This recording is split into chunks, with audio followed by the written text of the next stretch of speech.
Cube Radio.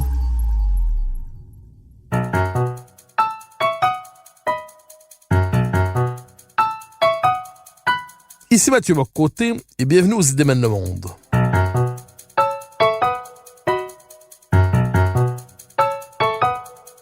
Nous chercherons à comprendre, à travers le regard des intellectuels québécois et européens, les grands débats qui façonnent notre monde.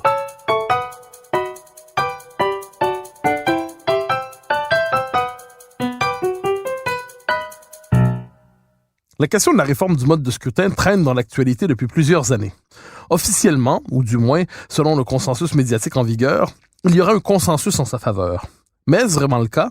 L'apparition il y a quelques semaines du livre « Le pouvoir québécois menacé, non à la proportionnelle » laisse croire le contraire. Se pourrait-il que la proportionnelle soit une fausse bonne idée? Pour explorer cette idée, je reçois l'auteur de cet ouvrage, Christian Dufour.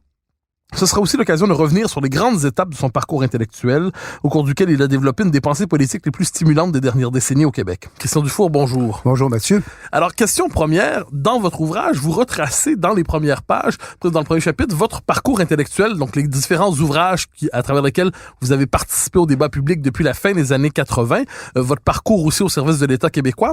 Et il y a un concept qui est présent dès votre premier livre, Le défi québécois, et qui reviendra d'un livre à l'autre et qui est présent aussi dans celui-là, c'est la notion de pouvoir québécois. C'est dans le titre d'ailleurs. Quand vous parlez de pouvoir québécois, qu'entendez-vous par cette notion? Pour prendre une image simple, si on compare le Québec à une maison, le pouvoir québécois, c'est le sous-bassement. C'est le sous-sol. À partir duquel on peut construire, si on veut, un étage d'indépendance, un étage société distincte, un étage fédéralisme qui fonctionne. Donc, pourquoi moi, je suis sorti de ma retraite pour écrire un dernier livre? Je pensais que j'en écrirais plus. Pourquoi je mène un combat féroce contre la réforme du mode de scrutin, un combat loyal mais féroce? C'est que ça s'attaque au fondement de ce qu'on est. Si tu n'as pas de pouvoir, là, tu peux rien faire. Je veux pas que les Québécois finissent comme un groupe ethnique en processus avancé de folklorisation, sinon d'assimilation. Et ce qui est intéressant, pour moi, dans cette maudite proportionnelle-là, entre guillemets, c'est que ça m'a donné l'occasion de boucler la boucle. J'ai publié mon premier livre il y a 30 ans tout juste, en fait, en 89, Le défi québécois, et ça m'a donné l'occasion, vous avez lu le livre Mathieu, de revenir sur des thèmes, en fait, que j'ai fouillés depuis une trentaine d'années, qui me semblent bien d'actualité, et aussi, et c'est ça, je trouve, un peu ma contribution dans ce dossier-là, de dépasser cette querelle, ou en tout cas ce débat entre les fédéralistes et les souverainistes. Il me semble que c'est plus fondamental que le fédéralisme ou la souveraineté, c'est la base de notre société. Donc on n'est pas placé en face de quelque chose de mineur, c'est très majeur en fait, le pouvoir québécois, contrôlé par une majorité francophone. Sans pouvoir, tu peux rien. Alors justement, c'est une autre notion qui est absolument centrale chez vous, c'est la notion de majorité francophone. C'est-à-dire le débat identitaire des, on pourrait dire, post-référendaires avait tendance à construire quelquefois des définitions concurrentes de la nation, chacun cherchant la définition la plus inclusive, soit la plus généreuse, ou alors la plus substantielle, et ainsi de suite. Et vous avez cherché généralement à travers votre œuvre, vous gardiez ce concept-là qui était un peu négligé par la pensée souverainiste officielle, c'est-à-dire une majorité historique francophone qui contrôle le Québec, une forme de fait démographique et sociologique de base qu'on avait quelquefois tendance à oublier en construisant une nation imaginaire à vocation d'indépendance, mais qui tardait à devenir indépendante. Le fait central pour vous de la réalité politique québécoise, c'est la majorité historique francophone. Wow, tout découle de là. C'est pour ça que j'ai défendu beaucoup, il y a 30 ans, l'accord du Lac-Meach, qui était basé sur une société distincte québécoise, dont le seul contenu qui était précisé, c'était qu'il y avait une majorité francophone. Notons que le concept de société distincte n'est pas incompatible du tout avec le concept de nation. C'est ça que ce débat-là, s'il finit bien, parce que je veux que ça finisse bien. Moi, je suis convaincu que si on réformait le mode de scrutin tel qu'il en est question, ça va être un recul historique du pouvoir québécois. Et je trouve que ça confirmerait que le caractère en partie autodestructeur de notre nation s'accentue. Donc, mais moi, je suis pas, c'est pas perdu comme combat du tout. Je suis pas pessimiste à ce point-là. Au contraire, la réaction à mon livre, entre autres choses, me rassure, parce que au fond, ça nous oblige, comme tous les défis auxquels sont confrontées les nations, à revenir à l'essentiel. L'essentiel, c'est que dans le feu du combat entre les fédéralistes, les souverainistes, on peut le comprendre, on a perdu de vue notre situation objective en Amérique du Nord. On s'est déconnecté du pouvoir québécois. Moi, je suis fasciné ces temps-ci, pour pas dire déprimé, par voir des souverainistes qui ne semble plus attacher d'importance au maintien du poids politique de la majorité francophone. Je trouve que c'est une déconnexion quand même inquiétante, là. C'est quand même la base, là. Je veux dire, si il y a une vulnérabilité historique dans la majorité francophone, on a perdu des combats structurants, les 2 tentatives ratées pour accéder à l'indépendance ont eu des conséquences négatives qui perdurent. Rappelons que le premier référendum a donné lieu à la loi constitutionnelle de 1982. Du premier ministre Pierre-Éliott Trudeau, qui a tendance à considérer la majorité francophone comme un groupe ethnique. L'autre référendum de 95 a amené une démonisation totale du nationalisme québécois depuis ce temps-là, à laquelle on est confronté, on le vit encore. Donc, moi, ma position dans ce dossier-là, c'est vraiment la position aussi au départ, moins d'un universitaire que d'un praticien. Parce que moi, je suis un peu marginal là-dedans. J'ai fait aussi une certaine carrière universitaire, mais mon point de départ, c'est quand même un travail au sein de l'administration publique québécoise comme négociateur pour le Québec. Bon, on allait dans les autres provinces, on négociait des ententes. Donc, le poids québécois est toujours là. C'est quand même la base. Et moi, il y a des choses de critiques que je fais sans vouloir avoir l'air trop anti-intellectuel, mais je trouve que la politique, là, c'est quand même la gestion des rapports de force, des conflits de valeurs. Les Québécois se sont trop éloigné de ça. C'est comme ça qu'on a perdu contact avec la base. Et au fond, tout le débat sur la réforme du mode de scrutin, les militants de la proportionnelle, ce qui me fascine, c'est qu'ils ne semblent attacher aucune importance à notre environnement géopolitique ou au Canada. C'est comme si ça n'existe pas. C'est simplement une façon d'améliorer la représentativité de nos institutions en fonction de critères éthiques, moraux, esthétiques. Mais le fait qu'il y a un rapport de force, qu'on a perdu des combats, ça n'a plus d'importance pour eux. Donc moi, je reviens à ça. Je trouve que c'est là-bas et ça peut avoir des bons résultats. Ce débat-là, pour tout le monde, en définitive, de dire, ben là, reconnectons-nous au pouvoir québécois quand même. Alors, il y a une constante dans votre œuvre, c'est une critique des souverainistes, mais non pas d'un point de vue fédéraliste. J'entends par là, vous critiquez souvent les souverainistes parce que leur action se retournerait contre le Québec. Vous avez évoqué les 2 référendums qui, quand on rate un référendum, il y a un prix à payer, puis le Québec perd du pouvoir. Et, faut le dire, le mouvement pour la proportionnelle est porté pas seulement, mais en bonne partie par des mouvements, la mouvance souverainiste ou une certaine partie de la mouvance souverainiste. Comment expliquez-vous, si je vous comprends bien, cette espèce de retournement souvent des souverainistes, je dirais pas conscient, pas volontaire, mais indirect, le retournement de l'action des souverainistes contre le Québec. Vous avez déjà cité dans d'autres circonstances cette phrase remarquable, que meurt la France plutôt qu'un principe. Ouais. Est-ce que pour certains souverainistes, c'est que meurt le Québec plutôt que l'idée qu'ils se font de la souveraineté? Oui, pour certains souverainistes, la souveraineté semble devenue plus importante que le Québec lui-même. Et ça, c'est un problème. Je crois qu'il y a une fuite dans il y a eu des échecs, et c'est tentant de fuir dans l'idéalisme, dans l'esthétisme, dans la morale. On est beaucoup là-dedans au Québec, et les jeunes générations sont beaucoup là-dedans. Donc, c'est une fuite en avant qui ne mène nulle part. Moi, je ne carte pas que le Québec devienne un jour indépendant, parce que la nation québécoise est vraiment là, hein, elle est plus vivante que jamais, mais pas dans la démarche qui est proposée par les souverainistes actuels. Un exemple qui est éclatant, Mathieu, ce sont les militants de Québec solidaire. Le parti d'extrême gauche québécois qui a été l'un des vainqueurs lors de la dernière élection québécoise le 1er octobre dernier. Ces gens-là se disent pour l'indépendance du Québec. Alors que c'est franchement frivole, pour pas dire une fumisterie, parce que la souveraineté est un thème parmi d'autres. L'environnement est beaucoup plus important pour eux que la souveraineté. Ils sont pénétrés jusqu'au cœur par un multiculturalisme canadien qui a tendance à réduire le fait national québécois à ses aspects ethniques. Donc, à ce moment-là, la souveraineté ne veut plus rien dire, pour être franc. C'est que c'est une espèce de compensation. Ça nous permet d'avoir l'air québécois, d'avoir l'air progressiste. Ça m'intéresse pas. Parce que ça nous affaiblit. Québec solidaire, au fond, si on les écoutait, on s'affaiblirait substantiellement. Donc, dans ce sens-là, ce débat-là nous permet de revenir à l'essentiel. Et si le Québec devient un jour indépendant, ça ne sera sûrement pas en s'éloignant du pouvoir québécois. Au contraire, il faut vraiment se reconnecter à ça, au pouvoir québécois, parce qu'on a du pouvoir. Une chose que je critique aussi, c'est un certain misérabilisme aussi. Il y a un côté victimaire au Québec. Je comprends que il y a une angoisse de disparaître, il y a eu la conquête, tout ça, mais à beaucoup d'égards, c'est une société extrêmement privilégiée. C'est une oasis de sécurité, de prospérité, de la liberté. C'est une société qui produit beaucoup de pouvoir. Il y a une confiscation par le Canada. Moi, mon premier livre était basé là-dessus, que le Canada était bâti sur la conquête du Québec. Il y a une espèce d'exploitation identitaire du Québec qui est très siphonnage identitaire. C'est ça, siphonnage identitaire. On est le peuple fondateur. On a beaucoup structuré ce pays-là où on se retrouve de plus en plus marginalisé. C'est un petit peu ça. Donc, on s'est fait exploiter, mais si je veux employer des termes populaires, monsieur, on se fait exploiter sur le plan identitaire, mais ils nous ont acheté quelque part. Le deal, c'est ça. Hein. Donc, c'est une société qui est très confortable aussi. Hein, on est protégé des malheurs de l'histoire. La vie internationale est difficile. Donc, dans la société québécoise, on va dire, je trouve qu'il y a un côté que je trouve complaisant. Confortable, facile chez les gens. On est sorti du réel. Donc, l'idée, c'est que tu peux pas faire l'indépendance du Québec si tu es sorti du réel, du dur réel. Alors, on se rapproche peu à peu du thème de votre ouvrage, c'est-à-dire la réforme du mode de scrutin directement. Les arguments qui sont généralement avancés pour la réforme du mode de scrutin sont une meilleure représentativité, vous l'avez dit, une diversité de courants de pensée qui pourraient accéder à l'Assemblée nationale.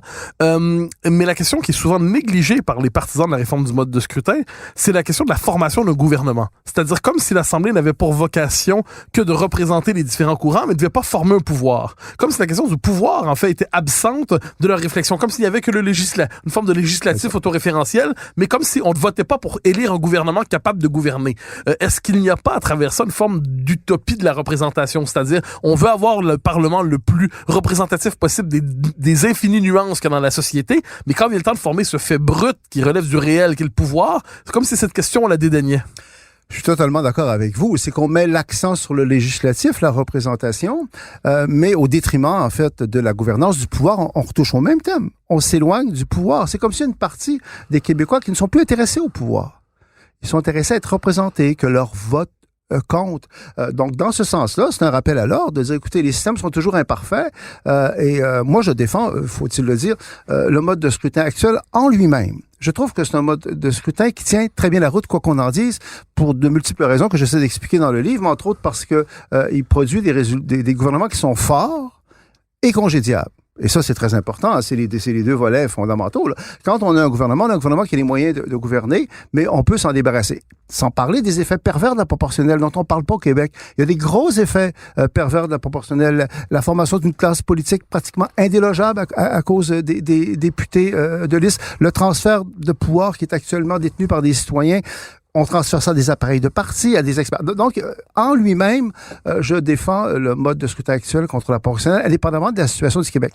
Mais si on applique ça au Québec, moi, je trouve que c'est de la folie furieuse, pour être franc. Parce que de ne pas tenir compte à ce point-là de notre situation géopolitique, de nos rapports de force au sein du Canada, on serait les seuls au Canada à faire ça, à affaiblir, comme vous l'avez dit, le pouvoir québécois, c'est ça, parce que c'est forcé, là, on peut pas, vous savez, ce sont des vases communicants, là. C'est bien beau de travailler sur la représentation de toutes les nuances de l'opinion, puis de toute la diversité. Bon, on est dans l'air du temps, on est dans les réseaux sociaux, c'est très à la mode, tout ça, mais le prix à payer, c'est qu'au fil d'arrivée, on va avoir un pouvoir moins fort. Il n'y a rien de plus fort qu'un gouvernement majoritaire dans un système de type britannique comme le nôtre. Par définition, un gouvernement de coalition est plus fragile. Donc, on s'affaiblirait au sein du Canada. Et ensuite, deux autres arguments, le poids politique de la majorité francophone.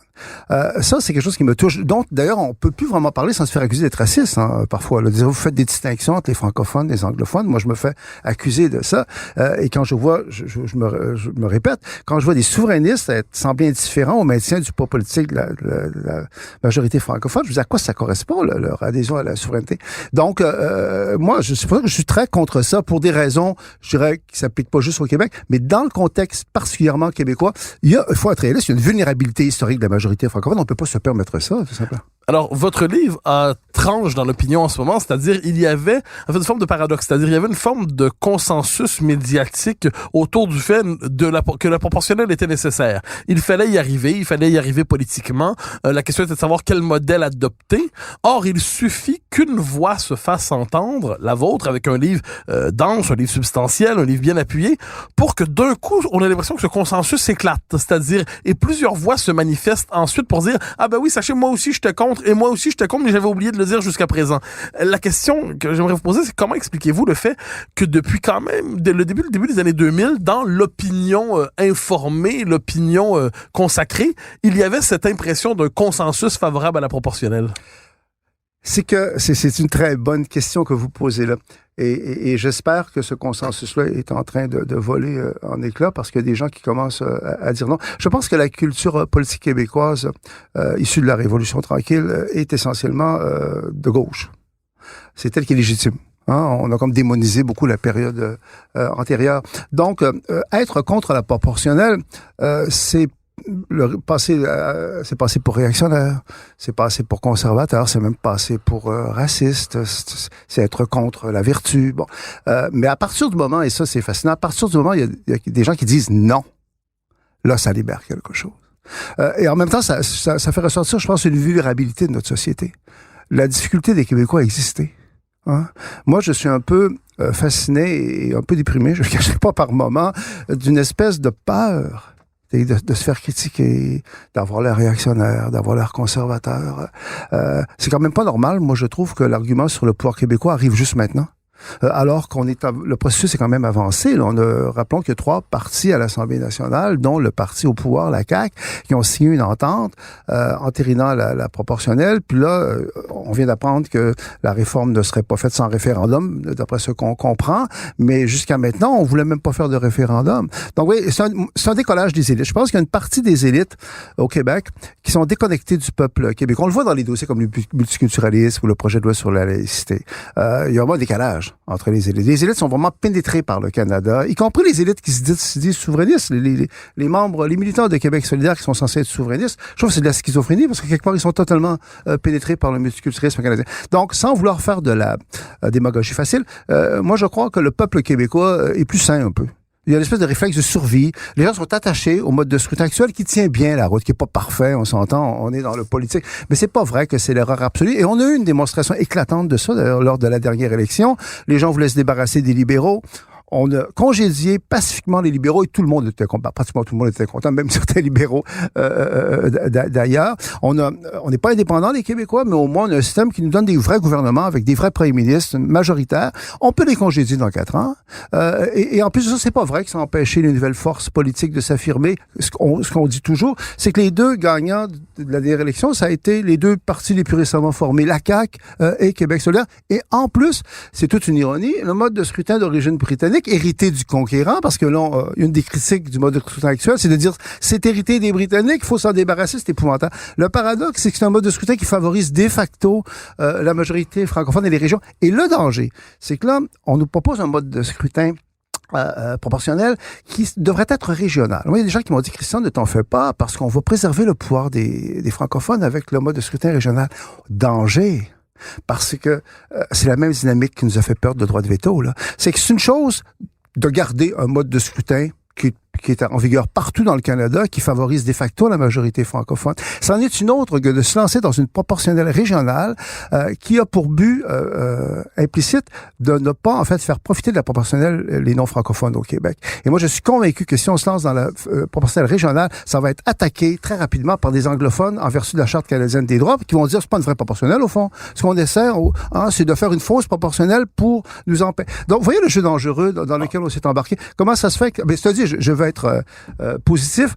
Moi, la réaction à mon livre est très, très forte d'un tas de gens, puis c'est juste le début de ça. Puis je crois que il suffit que quelques personnes le disent franchement. Donc, moi, ce que j'envoie comme message, dites non. Dites-le, arrêtez d'avoir peur, dites-le. On a du pouvoir, les Québécois. Mais, c'est pas vous que je vais apprendre ça, Mathieu. Je trouve qu'il y a une espèce de vulnérabilité identitaire, une espèce de difficulté, à un moment donné, à s'affirmer, hein, à dire non. On a peur d'être jugé. Dans le défi québécois, mon premier livre, que j'ai pas relu récemment, moi, je pense que vous l'avez relu plus que moi, à un moment donné, je disais la difficulté à exercer le pouvoir québécois sous le regard des approbateurs de l'anglais. Hein? L'anglais au sens symbolique du terme, ça existe encore, ça. Parce que l'anglais est présent dans notre identité et on est très soucieux de notre image, on veut pas avoir l'air réactionnaire, intolérant, xénophobe. Il y a une vulnérabilité identitaire là-dedans. Les élites sont totalement là-dedans. Hein? Alors, il y a une thèse que vous aviez défendue dans le défi québécois, qui était par ailleurs contestable probablement, mais qui était comme quoi la conquête nous avait à la fois marqué négativement, mais aussi positivement. C'est-à-dire, elle nous avait, oui, soumis, mais on avait trouvé, elle avait néanmoins fécondé à sa manière l'identité québécoise. Et vous connectez cette thèse-là à votre argument sur la réforme du mode de scrutin, justement, vous l'évoquez, en disant, oui, c'est peut-être d'origine britannique, ce mode de scrutin, mais nous nous le sommes appropriés, finalement. Et à l'argument qui est souvent avancé, oui, mais c'est un mode de scrutin d'origine britannique, vous répondez, si je comprends bien, dire, mais c'est un mode de scrutin véritablement québécois aujourd'hui. C'est-à-dire que notre culture politique s'est construite autour de ce mode de scrutin. Le sens commun démocratique des Québécois est associé à ce mode de scrutin. Les Québécois savent comment faire usage de ce mode de scrutin. Est-ce que, de ce point de vue, une des erreurs des partisans de la proportionnelle, ce n'est pas d'avoir une conception trop abstraite de la démocratie, finalement? Ils oublient la question des mœurs, le fait qu'un peuple doit connaître ses institutions, comprendre ses institutions, les deviner spontanément, en avoir une intuition. Est-ce que, de ce point de vue, on risquerait pas, au nom d'avoir une démocratie perfectionnée, d'avoir un mode de scrutin qui, finalement, se retournerait contre la culture démocratique des Québécois qui est associée à ces institutions? C'est très juste, et c'est pour ça que ça va affaiblir le pouvoir québécois. Parce que le pouvoir québécois est, pour une part, quand même non négligeable, lié aux institutions politiques rattachées aux conquérants britanniques. Je veux dire, toutes nos institutions démocratiques, pas juste le mode de scrutin, en fait, sont d'origine britannique. On a été conquis par l'Angleterre au moment où la France était encore une monarchie de droit divin. L'Assemblée nationale, c'est une des plus vieilles assemblées de type Westminster sur la planète. Je dis pas que c'est un système qu'on peut pas critiquer puis qu'il y a juste des avantages, mais c'est quand même une grande tradition démocratique. Mais moi, je dois dire que des fois, je me fais accuser d'être soit vieux bleu ou un red Tory. Mais j'ai une certaine admiration pour les institutions politiques d'origine britannique. Il me semble que je trouve que c'est une grande bêtise quand on voit des politiciens aujourd'hui s'attaquer à ces institutions-là juste parce qu'elles sont d'origine britannique. On peut les critiquer pour d'autres raisons, mais historiquement, elles ont bien servi le Québec. Ça me semble évident. Et les exemples abondent. C'est que la conquête, ça a été une conquête avec ce que ça implique d'oppression. Puis là-dessus, je veux pas nier cet aspect-là. Quelque part, l'anglais, c'est le conquérant qui veut notre peau. Faut pas nier ça. Mais il y a eu un aspect fécondation. Et ça me semble aussi incontestable. Moi, dans le livre, je fais ressortir un phénomène du French Party, tout de suite après la conquête. On a vraiment vu, moi je prétends pas être un historien, mais quand j'ai écrit le Défi québécois, j'ai beaucoup savillé cette partie-là, qui a été soumise quand même aux critiques de beaucoup d'historiens ici, au Canada anglais, partout. Parce que moi, je m'étais dit, j'étais jeune et candide et, vous savez, ambitieux, et je m'étais dit, il faut vraiment décortiquer la façon dont quand les Anglais sont arrivés, là, comme ça s'est noué, là, la relation. Et moi, ça m'a beaucoup frappé de voir à quel point il y avait une espèce d'ambivalence. Puis le phénomène du French Party, c'est-à-dire un groupe qui s'est mis à défendre objectivement les intérêts des anciens Canadiens et qui était composé essentiellement d'Anglais. Mais dans l'histoire du Canada et du Québec, il y a d'autres exemples de ça.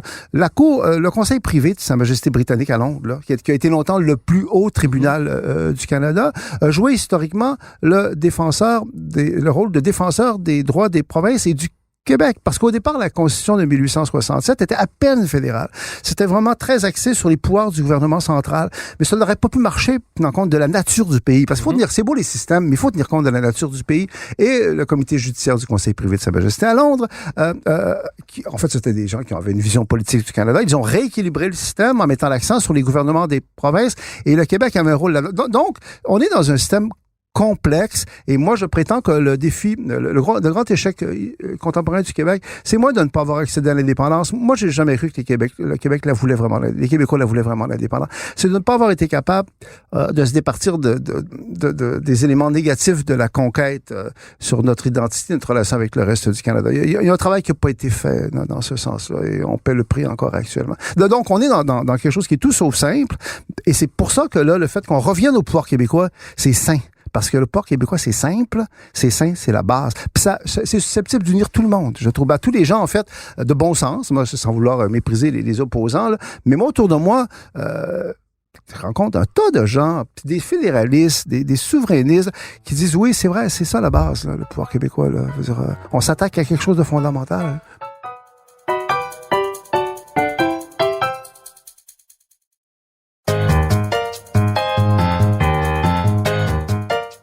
Alors, au cœur de votre réflexion, au cœur de votre pensée depuis le Défi québécois jusqu'à aujourd'hui, il y a votre refus de vous inscrire dans le clivage souverainiste-fédéraliste. Ce qui veut pas dire que vous votez pas au référendum, ce qui veut pas dire que vous avez pas vos préférences en la matière, mais vous refusez de construire votre pensée soit dans la matrice pro-indépendance ou anti-indépendance. Donc, vous cherchez les fondements, les déterminants plus profonds de la condition politique québécoise, ce que vous appelez le pouvoir québécois. Pendant longtemps, on peut croire que votre pensée était périphérique dans l'espace public, publique, parce que le clivage était très marqué souverainiste-fédéraliste, vous étiez le son de cloche différent dans le débat. Mais est-ce qu'avec l'effondrement du projet souverainiste des dernières années, est-ce qu'avec l'arrivée d'un gouvernement nationaliste, post-souverainiste, autonomiste, pas fédéraliste, mais pas indépendantiste non plus, est-ce que vous avez l'impression que le contexte politique d'aujourd'hui confirme la valeur d'analyse que vous avez fait au fil des ans et qui, quelquefois, était contestée, qui serait confirmée aujourd'hui par le nouveau contexte? Est-ce qu'autrement dit, notre époque vient pas confirmer une thèse que vous défendiez depuis longtemps sur le nationalisme québécois? Oui, c'est ce que je pense. Je ne voudrais pas avoir l'air prétentieux, mais quelque part, je suis chanceux sur le plan personnel. Je suis inquiet de ce dossier-là, de la réforme du mode de scrutin. Ça me touche, ça m'inquiète. Mais sur le plan personnel, c'est une chance. Écoutez, moi, je vais avoir 70 ans le 21 octobre. Hein? Ça fait 30 ans que j'ai publié mon premier livre. Je pensais que j'en écrirais plus. Donc, ce dernier livre-là, qui est un livre synthèse, me fait réaliser que au fond, mes thèses sont plus d'actualité que jamais, et je vois la réaction au livre. Bon, donc, pour moi, c'est une chance parce que ça donne une nouvelle vie. Le fait que vous m'invitiez, Mathieu, parce qu'on a une vieille relation quelque part. Donc, ça donne une nouvelle vie à ce dont je suis porteur depuis 30 ans. Parce que actuellement, je pense pas que l'enjeu, c'est la souveraineté du Québec. Ça me semble évident. Pas pour les années présentes. Pardon? Pas pour les années présentes. Bon, c'est ça. Donc, ça reste là. Vous êtes je peux le dire, vous êtes une des personnes qui maintenez ça en vie quelque part. Hein? Donc, je respecte ça. Je trouve que c'est important. Mais concrètement, là, et moi, c'est ça le message que j'envoie à tout le monde, de dire, là, c'est le combat contre le mode de scrutin, puis ça peut unir tout le monde. Puis c'est vrai que ça unit tout le monde. Oui, parce que justement, j'y reviens parce que ça me semble absolument important dans votre œuvre. C'est vous, au cœur de votre réflexion, vous portez attention aux conditions même de l'existence québécoise. Vous disiez dans le défi québécois que l'identité québécoise était suffisamment forte pour engendrer un pouvoir en tant que tel, un pouvoir propre, un pouvoir fort, enraciné dans cette réalité. Or, moi, ce qui me frappe quand on voit votre œuvre en comparaison d'une bonne partie de la pensée souverainiste, qui paradoxalement devrait vouloir aller plus loin sur ces questions-là, c'est que les souverainistes quelquefois, ont décidé de laisser de côté la réflexion sur le pouvoir québécois, sur les déterminants historiques, objectifs, géopolitiques, identitaires de la nation québécoise. Ils croyaient qu'elle allait tellement pour acquis qu'ils n'avaient plus à y réfléchir. Et paradoxalement, c'est vous qui n'êtes pas l'indépendantiste militant, sans être pour autant un fédéraliste fervent, c'est vous qui conservez dans l'espace public la réflexion sur les fondements du pouvoir québécois. Et ça, c'est à ce moment-là que j'arrive à votre livre sur la proportionnelle directement. Ce que vous nous dites finalement, c'est choisissez bien l'option que vous voulez, mais fondamentalement, si vous conservez pas le pouvoir québécois, ensuite votre débat n'a plus aucun sens parce que c'est la condition même du Québec qui risque de s'aplatir. C'est ça. Et je dirais que ça doit sûrement être mon passé de praticien un peu qui m'a influencé. C'est-à-dire qu'au-delà des idées, des concepts, il y a des éléments qui sont plus simplistes, un peu plus primaires. Le pouvoir, pour les individus comme les nations, c'est le prérequis pour qu'on fasse des choses. Parce que l'autre point aussi, c'est que je trouve que le Québec est une société qui produit beaucoup de pouvoir. L'identité québécoise. Les Québécois, souvent, ont tendance à se voir un petit peu comme faibles ou dans la peur de disparaître. Tout ça. Mais ce qui néglige, c'est que leur identité est très, très puissante. On est issu, historiquement, de la France de Louis XIV. On est la seule tentative de la France à son sommet de s'établir ailleurs. C'était ça, la Nouvelle-France, quelque part. Et moi, je crois à ces choses-là. Je crois que dans l'identité des 60 000 anciens Canadiens là, qui ont été conquis en 1760, c'est des paysans qui parlaient pas beaucoup, mais il y avait une volonté de puissance. Il y avait une identité très concentrée d'une France qui était à son sommet. Et on est encore porteur de ça. Mais évidemment, il y a l'envers du décor. C'est peut-être un effet de la conquête. Ça pourrait être tout un paradoxe, Mathieu. J'ai pas travaillé là-dessus suffisamment pour faire des affirmations rigoureuses, mais peut-être qu'on peut voir une certaine dérive souverainiste comme un effet de la conquête. C'est-à-dire un peuple qui a été affaibli, qui a tendance à sombrer dans l'idéalisme, à se déconnecter de ses intérêts réels, une fuite dans l'idéal. Dans le défi québécois, d'ailleurs, j'en parlais, je disais que le Québec, au départ, est tellement central dans le Canada, que le Canada, parce que le Canada était incapable de reconnaître le Québec. C'était menaçant de reconnaître le Québec, parce que le Québec, c'est la nation fondamentale. C'est le Québec qui a le plus de réflexes nationaux. On a plus de réflexes spontanément nationaux que le reste du Canada. C'est nous, la nation fondamentale. Le Canada a été bâti sur le Québec. Et le refus de reconnaître le Québec, à mon avis, est une des choses qui explique le multiculturalisme sans limite auquel on est confronté. Il y a une espèce de dérapage idéaliste au Canada. Moi, je suis fasciné de voir à quel point ces temps-ci, il n'y a pas de limite. Parce qu'il y a un prix à payer à ne pas reconnaître le réel. Or, le Québec fait partie du réel. Et je dirais qu'au Québec même, les souverainistes qui sont éloignés du pouvoir québécois, ils sont plus pertinents. Moi, je veux dire, ils sont plus pertinents et j'ai tendance à être très dur à leur égard. Je me dis, c'est de la fausse représentation, votre affaire, en fait. Les gens de Québec solidaire, ils ne devraient pas se dire souverainistes. C'est de la fausse représentation. Ça ne veut rien dire. Alors, voyons un peu la suite des choses. Vous publiez ce livre, des voix se font entendre. L'argument qu'on entend de plus en plus ces jours-ci, c'est il y aura réforme du mode de scrutin, mais il doit y avoir approbation populaire, c'est-à-dire par référendum.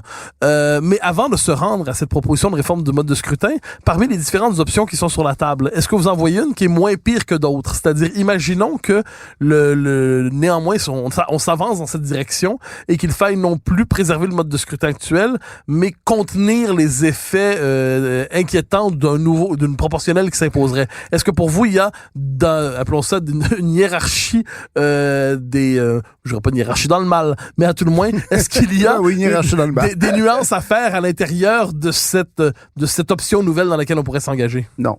Moi, mon opposition, elle est vraiment très claire, elle est féroce. Je ne vois pas... on va voir. Cela dit, il y a un projet de loi qui va être déposé dans 2-3 semaines. On va le regarder. Le réel impose sa loi. Mais si vous me demandez mon opinion actuellement, je pense que mon opposition, elle est beaucoup liée quand même à la vulnérabilité historique de la majorité francophone. Donc, si le Québec était indépendant, si la majorité francophone n'avait pas perdu des combats structurants, on pourrait plus se débattre. Vous comprenez? Moi, je serais moins fermé à l'affaire. J'aurais probablement pas écrit de livre. J'aurais dit, au fond, moi, je favorise le mode de scrutin actuel. Bon, mais si on le change, c'est pas si grave que ça.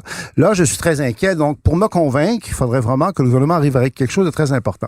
Cela dit, je pense qu'il faut attirer l'attention sur quelque chose. C'est que c'est un grand progrès démocratique que là, on soit qu'on veuille qu'il y ait absolument un référendum avant de procéder à une réforme du mode de scrutin. Ça va de soi, hein, en fait. C'est seulement une réforme fondamentale. Et pourtant, ça choque les partisans de la réforme du mode de scrutin. Ce qui en dit très long sur eux. C'est paradoxal. C'est-à-dire, ce sont des hyper-démocrates qui veulent se passer de l'étape référendaire pour imposer leur ils modèle. montrent leur vraie nature, en fait. Ce sont des idéologues, en fait, qui sont pas des vrais démocrates. Mais par contre, autant c'est nécessaire qu'il y ait un référendum avant de procéder au mode de scrutin, il faut pas qu'il y ait nécessairement un référendum. Parce que ça peut être dangereux, ça. Pensez, Mathieu, au Royaume-Uni, David Cameron. Hein? Qui voulait se dépêtrer de ses problèmes internes au sein du Parti conservateur, puis il dit, on va faire un référendum pour les contenter. Moi, qu'on puisse dire, c'est que ça a dégénéré. Hein? Donc, autant, moi, je crois que s'il y avait un référendum, le bon sens des Québécois, du peuple québécois, aurait des chances de l'emporter. Il y a un risque. Puis, le risque est grand pour le pouvoir québécois. Moi, j'aimerais mieux qu'on ne le prenne pas, ce risque. Alors, autrement dit, pour qu'il y ait un référendum, encore faut-il que le consensus des 3 partis à l'Assemblée nationale se maintienne. Et là, ça, c'est pas sûr du tout que ça va se maintenir. Déjà, il y a 2 députés péquistes des régions qui ont courageusement rué dans les brancards. Donc, 2 péquistes sur 9 ont rué dans les brancards. C'est un secret de polichinelle qu'une grande partie du caucus caquiste, donc du parti au pouvoir, est réfractaire au mode de scrutin. Parce que pour la CAQ, écoutez, c'est absurde pour la CAQ de se lancer dans quelque chose qui, dans tous les cas de figure, va nuire à la CAQ. Et aussi, c'est facile de s'entendre sur le beau principe de proportionnel. Mais quand on arrive avec des détails, là, il peut y avoir des différences. Puis en plus, là, je pense que dans les prochaines semaines, les prochains mois, il va y avoir une opposition qui va monter contre la proportionnelle. Et enfin, dans le projet de loi du gouvernement, une chose que je vais surveiller beaucoup, c'est le débat sur la proportionnelle régionale versus la proportionnelle nationale. Parce que c'est là-dessus que ça peut devenir dangereux, parce qu'on va vouloir rassurer les Québécois sur le maintien du pouvoir québécois, puis sur le maintien de la proportionnelle régionale, en disant, écoutez, de toute façon, si tout ça va juste être régional, ça va rien changer.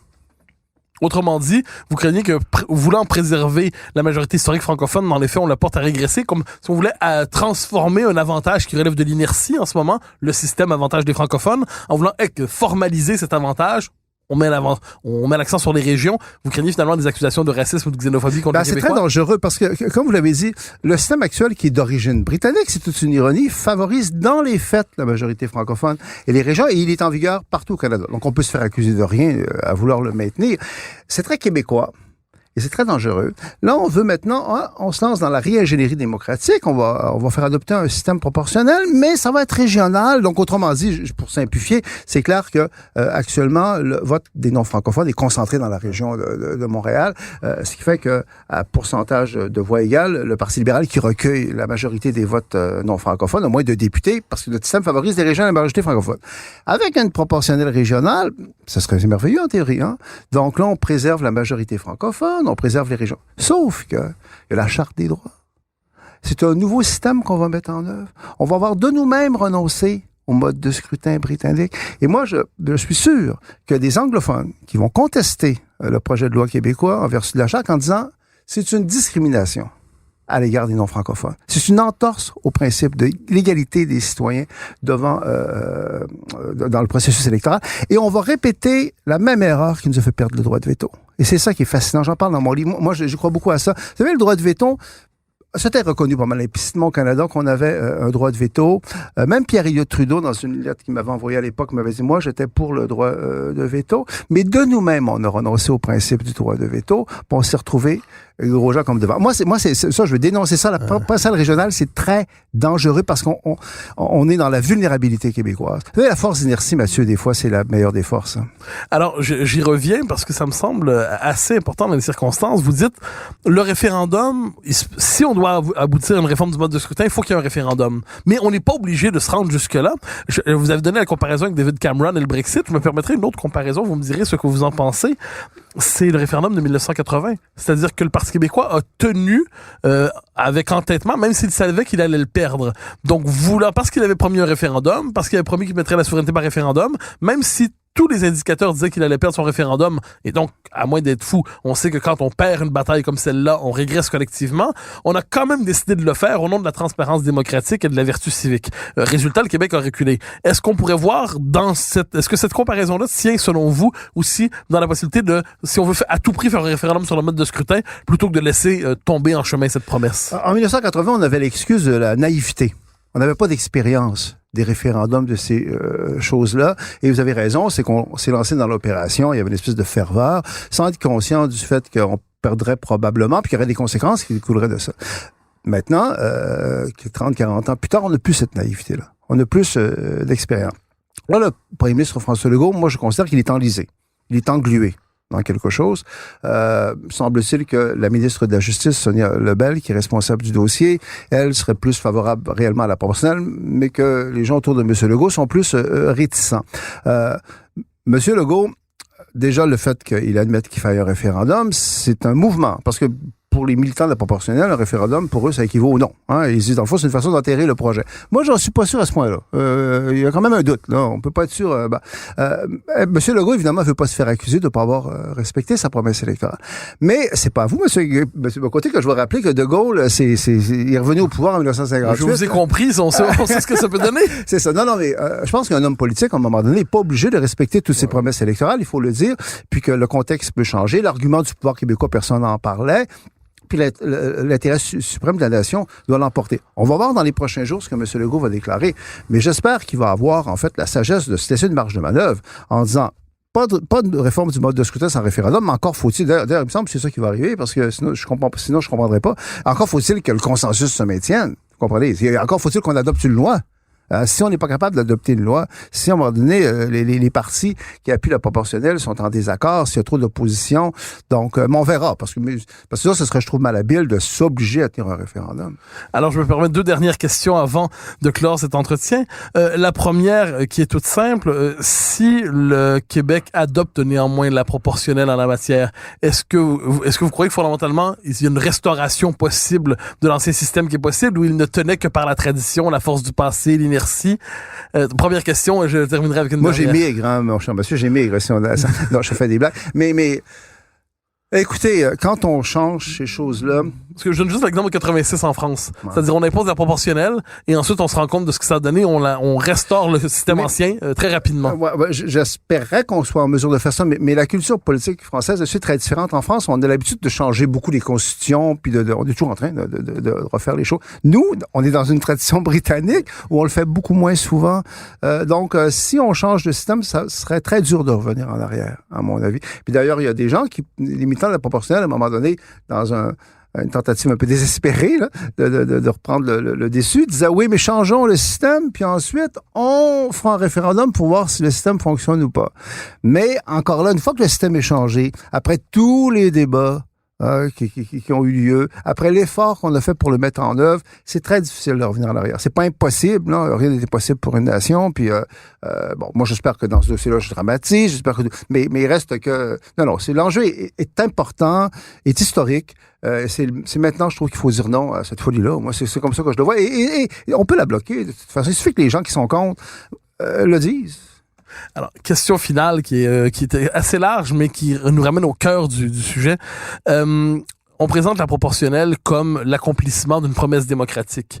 Or, dans les faits, c'est un projet qui est porté par une minorité très vocale qu'on entend, mais qui n'est pas qui ne trouve pas un appui profond dans la population. Est-ce que, de ce point de vue, nous ne sommes pas au mieux dans un paradoxe, au pire dans une fraude, c'est-à-dire une mouvance minoritaire qui cherche à tout prix à imposer son projet à l'ensemble d'une population qui, au mieux, y est indifférente, au pire, dans son esprit, s'y oppose? Est-ce qu'il n'y a pas une tentative de coup de force dans les circonstances pour imposer à tout prix une réforme du mode de scrutin à une population qui n'en veut pas? Je crois que oui. Je crois qu'on est en face d'une manipulation de l'opinion publique par une petite minorité agissante qui a quand même le courage de ses idées. Moi, je reconnais quand même le courage de son combat aussi. Je le reconnais ça. Mais ce que je ne reconnais pas, c'est le fait que d'abord, on est subventionné par les fonds publics. Rappelons que le principal groupe qui milite en faveur de la proportionnelle a reçu il y a juste 3 mois une subvention d'250 000 $ du ministère de la Justice. C'est une honte absolue, cette chose. La majorité de la population a sa vie à vivre. Et elle ne s'intéresse pas beaucoup à la proportionnelle et je ne lui en fais pas reproche du tout. Lorsqu'il y a des sondages, évidemment, sur papier, la proportionnelle, c'est très beau. Hein? C'est plus juste, ça correspond à une vision abstraite et statistique de la démocratie. Mais c'est une petite minorité agissante. Le problème, c'est que la minorité compte ne parle pas. C'est ça, moi. Ils ont une responsabilité aussi là. Dans les gens qui ne parlent, les gens qui trouvent que le système actuel tient bien la route, puis que la proportionnelle, c'est pas une bonne idée, ben s'ils continuent à se taire, ils vont être les complices objectifs de la minorité qui veut faire son coup d'État. Parce que c'est vrai que c'est un coup d'État. Et je dirais, Mathieu, ce qu'il montre bien, c'est qu'on voulait pas de référendum. On voulait pas, et on a peur du référendum. On a l'impression, moi, j'ai plus le référendum, je suis pas sûr du résultat. Là, au moins, ce serait démocratique, je me rallierais. Mais les gens qui sont pour la proportionnelle ont très peur du référendum. Ils ont peur du peuple québécois. Ils savent que le peuple québécois, fondamentalement, en veut pas. Alors, Christian Dufour, sur ces dernières paroles, je vous remercie infiniment pour votre présence aux Idées Mènent le Monde. C'est moi qui vous remercie, ça a été... Et je me permets de rappeler le titre de votre livre, Le pouvoir québécois menacé, non à la proportionnelle, aux éditeurs réunis, Christian Dufour. Un livre à lire absolument dans les circonstances. Merci. Merci beaucoup.